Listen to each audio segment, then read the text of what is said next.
2025년과 2026년 사이에 메이저리그 오프 시즌이 서서히 달아오르기 시작했습니다. 이 기간은 모든 팀이 미래를 약속하는 희망과 기대가 교차하는 계절입니다. 그리고 시카고 컵스는 이 뜨거운 시장에서 가장 먼저 주목을 받은 팀 중 하나였지만 그들의 방식은 다른 팀들과는 사뭇 달랐습니다. 일반적으로 오프 시즌 초반, 특히 컵스처럼 대형 시장에 위치한 구단이라면 코디 벨린저급의 대형 프리에이전트 계약이나 혹은 리그를 뒤흔들 만한 폭탄급 트레이드 소식이 터지기 마련입니다. 팬들은 이미 천문학적인 금액이 오가는 블록버스터 계약을 기대하며 숨을 죽이고 있었죠. 하지만 컵스가 가장 먼저 꺼내든 카드는 예상외로 조용하고 동시에 매우 날카로운 움직임이었습니다. 그들은 단기적인 폭탄 투하 대신 장기적인 투수진의 미래를 조각하는 정교한 전략적 한 수에 집중했습니다. 바로 마이애미 말린스로부터 젊은 우완 투수 에두워드 카브레라를 트레이드로 영입한 것입니다. 카브레라의 이름이 발표되었을 때 일부 팬들은 실망감을 감추지 못했습니다. 이게 우리가 오랫동안 기다려온 오프시즌의 첫 움직임인가? 라는 의문이 터져나왔죠. 카브레라는 분명 뛰어난 재능을 가졌지만 올스타급의 명성을 가진 선수는 아니었기 때문입니다. 하지만 이 트레이드를 단순한 선수 영입으로만 봐서는 안 됩니다. 이는 시카고 컵스의 운영진이 지난 몇 년간의 실패와 시행착오를 통해 얻은 교훈을 바탕으로 2026년 시즌과 그 이후를 위한 투수진 재건에 있어 더 이상 도박을 하지 않겠다는 명확한 선언과도 같습니다. 컵스는 이제 당장의 결과에 급급해 높은 몸값의 베테랑 투수에게 의존하거나 뜬금없는 곳에서 대박을 노리는 복관을 긁는 대신 잠재력은 높지만 아직 다듬어지지 않은 재능을 발굴하고 이를 컵스 시스템 내에서 안정적으로 육성하겠다는 매우 치밀하게 계산된 투자를 시작한 것입니다. 에드워드 카브레라 영입은 컵스가 다음 경쟁 구도인 2026년부터 2028년까지를 성공적으로 이끌기 위해 필요한 가장 중요한 퍼즐 조각이 무엇인지 정확히 인지하고 있음을 보여줍니다.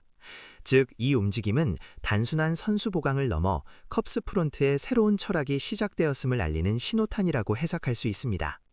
컵스는 지금 돈 지갑을 보여주는 대신 청사진을 먼저 공개한 것입니다. 컵스가 다음 시대를 위해 제시한 그 청사진의 중심에는 바로 에두워드 카브레라라는 이름이 자리 잡고 있습니다. 카브레라는 사실 메이저리그 팬들에게 전혀 낯선 이름이 아닙니다. 그는 한때 마이애미 마린스 팜 시스템 내에서 가장 촉망받는 투수 유망주 중 한 명으로 손꼽혔으며 그 잠재력만큼은 당대 최고 수준이라는 평가를 받아왔습니다.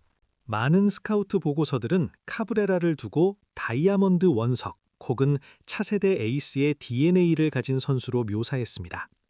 그를 특별하게 만드는 것은 그의 압도적인 구위입니다. 라이트 핸드 투수로서 그의 포심 패스트볼은 평균 구속이 97마일을 쉽게 상회하며 때로는 100마일 이상을 찍어내는 괴력을 자랑합니다. 단순히 속도만 빠른 것이 아닙니다. 그의 공은 자연스러운 수직 무브먼트를 가지고 있어 타자들이 예상하는 것보다 훨씬 높은 곳에서 스트라이크 존을 통과하며 헛스윙을 유도합니다. 하지만 카브레라의 진정한 무기는 이른바 지옥에서 온 슬라이더라고 불리는 그의 슬라이더입니다. 이 구종은 엄청난 회전 효율과 함께 빠른 속도, 그리고 날카로운 꺾임을 동시에 보여주며 타자들의 배트 스윙 궤도를 완벽하게 벗어납니다. 통계적으로 볼 때 그의 슬라이더는 메이저리그에서 최상위 10% 안에 드는 헛스윙 유도율을 자랑합니다. 여기에 좌타자를 상대하기 위한 체인지업 역시 구속 차이와 무브먼트를 적절히 섞어 충분히 위력적이어서 그의 피칭 레퍼터리는 사실상 에이스급 선발 투수에게 요구되는 모든 요소를 갖추고 있다고 평가됩니다. 한때 마이애미의 코치들은 카브레라가 건강만 유지한다면 사이 영상 투표에서 이름을 올릴 수 있었을 정도입니다. 그렇다면 이런 압도적인 재능을 가진 투수가 왜 마이애미에서 저평가되며 컵스로 트레이드될 수 있었던 걸까요? 그럼에도 불구하고 카브레라가 여전히 마이너리그 옵션을 소진하며 마이애미에 남아있었던 이유, 그리고 컵스가 상대적으로 저렴한 대가를 지불하고 그를 영입할 수 있었던 이유는 명확합니다. 바로 안정성과 제구력이라는 해묵은 문제입니다. 그의 재능이 10점 만점에 10점이라면 그의 제구력은 때때로 3점이나 4점에 머무르는 수준이었습니다. 9이닝당 볼넷 허용률은 처리어 내내 리그 평균을 훨씬 웃돌았으며 특히 주자가 나갔거나 중요한 승부처에서 스트라이크 존을 찾지 못해 스스로 무너지는 경우가 잦았습니다. 카브레라의 투구를 지켜보는 것은 심장이 쫄깃해지는 경험입니다. 다음 공이 삼진을 잡아낼지 아니면 연이은 볼넷으로 만루 위기를 자초할지 알 수 없기 때문입니다. 최고 궤도에 올랐을 때의 카브레라는 누구도 막을 수 없는 괴물이지만 제어가 안 될 때는 마치 브레이크 없는 페라리처럼 폭주하며 순식간에 경기를 내줄 위험을 안고 있습니다. 그의 이러한 기복은 단순히 제구 문제에 국한되지 않고 때때로 따라오는 미세한 부상 이력과도 연관되어 있습니다. 어깨나 팔꿈치에 미세한 통증이 올 때마다 투구 밸런스가 흐트러졌고 이는 곧 제구 난조로 이어지는 악순환을 반복했습니다.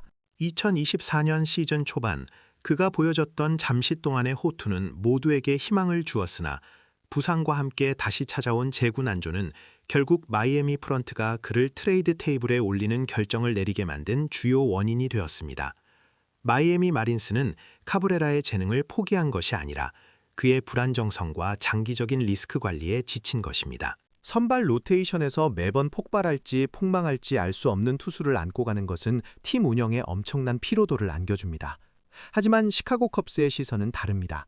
그들은 카브레라의 단점을 보완할 수 있는 최적의 환경을 제공할 준비가 되어 있습니다. 컵스 구단은 지난 몇 년간 코디 벨린저의 타격 메커니즘을 수정하거나 마커스 스트로먼의 잠재력을 극대화했던 경험처럼 잠재력을 지닌 선수들을 영입하여 그들의 약점을 보완하고 최고 수준의 퍼포먼스를 끌어낸 이력이 있습니다.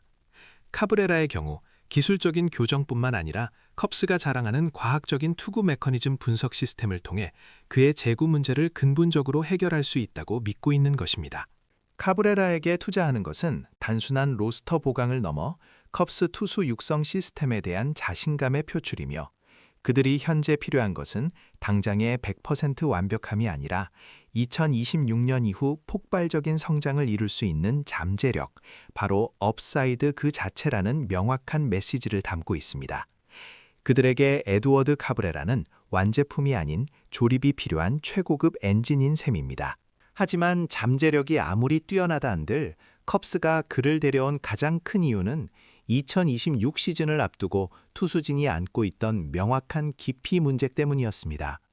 컵스는 지난 시즌 선발 로테이션의 핵심 의존도가 지나치게 높았고 몇몇 베테랑 선발 투수들에게 부담이 집중되면서 시즌 후반으로 갈수록 힘에 부치는 모습을 보였습니다. 빡빡한 일정 속에서 로테이션이 한두 번만 삐끗해도 불펜에 과부하가 걸리는 악순환이 반복되었죠. 카브레라의 영입은 이 문제를 단번에 해결해줍니다. 그는 로테이션에 강력한 경쟁 옵션을 추가하며 팀 전체 선발 투수들의 어깨를 가볍게 합니다. 컵스는 당장 카브레라가 사이영급 에이스가 되어주기를 바라지 않습니다.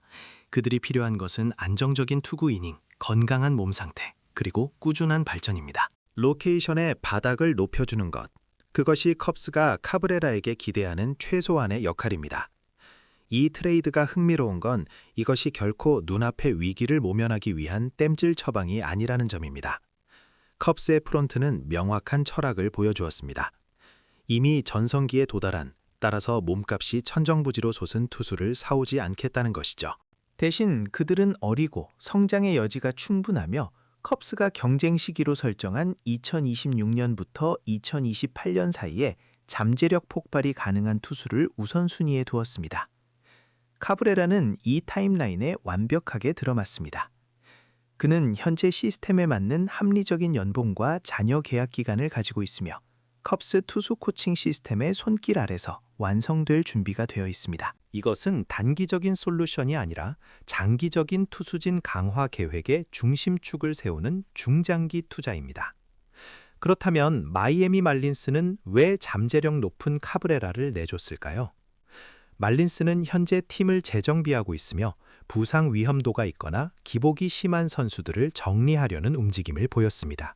카브레라의 재능은 의심의 여지가 없지만 그는 아직 안정성을 입증하지 못했고 말린스는 이미 로테이션의 다른 젊은 투수 자원들을 여럿 보유하고 있습니다.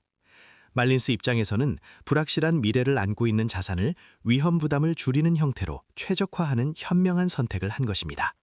그들에게 이 트레이드는 위험을 줄이고 보다 즉각적으로 팀에 필요한 조각들을 맞추는 작업이었습니다. 결국 컵스가 오프시즌 초반에 이처럼 전략적인 트레이드를 단행한 것은 시장에 도미노 효과를 일으켰습니다. 카브레라 딜은 이번 오프시즌의 가장 큰 거래는 아닐지 몰라도 가장 컵스다운 거래입니다. 요란하게 도를 쓰기보다는 영리하고 계산적이며 현재를 넘어 미래를 내다보는 시야를 보여준 것입니다. 에드워드 카브레라 영입은 컵스가 시장에 던지는 분명한 선언입니다. 우리는 소음이 아니라 올바른 사람이 필요합니다. 카브레라는 위험이 따르는 도박임에는 틀림없지만 그 위험은 컵스의 철저한 분석과 관리하에 놓여 있습니다. 만약 그가 건강하게 남아 컵스의 코칭 시스템 속에서 잠재력을 만개시킨다면 이 트레이드는 컵스가 이번 오프시즌에 거둔 가장 큰 승리 중 하나로 기억될 것입니다. 에드워드 카브레라와 컵스의 결합은 통제된 도박이며 2026년 이후 컵스가 그려갈 새로운 왕조의 초석이 될 것입니다. 컵스는 잭팟을 터뜨릴 준비를 마쳤습니다.